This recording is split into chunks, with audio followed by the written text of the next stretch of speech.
So in our practice, we redirect our focus and awareness from our mind down into our body. And as we continually do this for a 45-minute class or longer, this gives our body an opportunity to begin to heal itself. Our body has infinite divine wisdom. It has its own innate wisdom beyond just our mind. Many different theories say that our heart communicates more with our mind than our mind communicates with our heart. So that just shows us how wise our body actually is. So when we consciously get our mind out of the equation and continually focus on our body using our movement, our breath, and our sound practices, this gives the body an opportunity to start to unravel, unwind, and heal on its own. And through that process, you can experience somatic release. Somatic release are purification symptoms. That means that these are the symptoms or the byproduct of your body healing. Through the practices, the movement, the dance, the breath, refocusing your awareness from your mind into your body for a whole hour, your body begins to start to heal whatever needs to be healed. And the wonderful part about it is that you don't need to know all of the details. You don't need to go back to that trauma or back to that relationship or situation and relive it or rethink about it. Instead, you can continually keep bypassing the mind, if you will, or redirecting the energy that normally would be used for mental thoughts and thinking, directing that focus and awareness into the body over a continuous amount of time will bring about somatic release.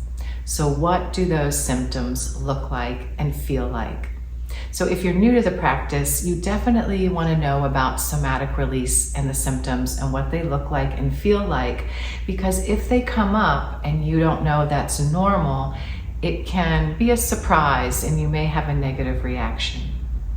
So the symptoms look like crying, releasing tears, and when you release the tears through your somatic release, the last thing you want to do is grab a tissue.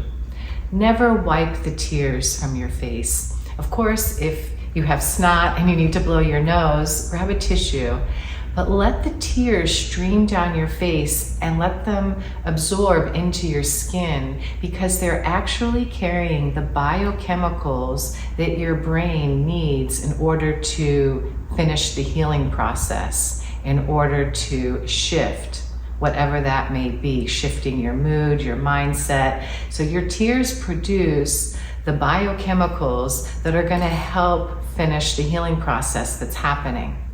So that's what one of the symptoms looks like, crying and releasing tears.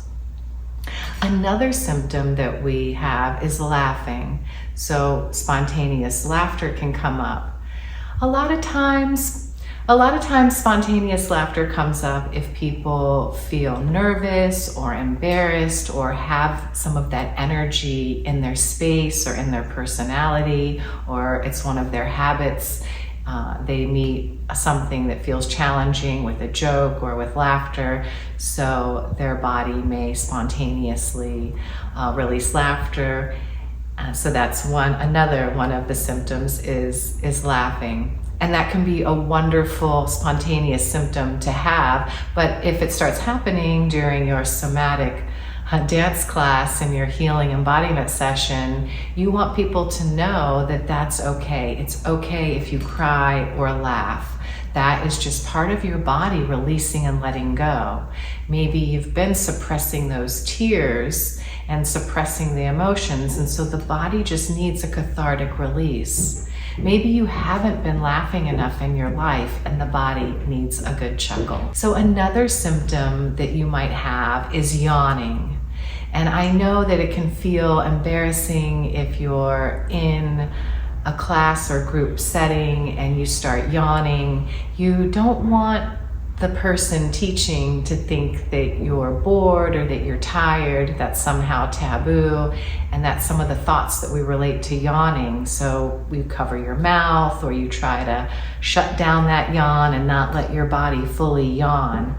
But that yawn is one of the ways that your body is moving the energy. It is a somatic release. So I always remind people, let those yawns flow. If you feel you need to yawn, don't worry. I won't think you're bored. I know your body is healing. So another symptom that you can have is coughing. And I know that that can feel taboo, especially in today's climate. But coughing is another way that we purify and let go. So I want people to know that it's okay for them to cough. That's one of the ways the body is moving energy, especially if we're working on our throat chakra, which is about speaking and speaking our truth. Oftentimes that can make people in the class cough as they move that energy through the throat chakra. And then the last symptom is passing gas of any time, whether that's belching or flatulence. That's just the body processing and moving all of this beautiful healing energy that you're creating in the session, in your Heal Through Dance session. And it's pushing up against those chakras, and it's clearing out all those old files that no longer serve you. Thank you for tuning into this video.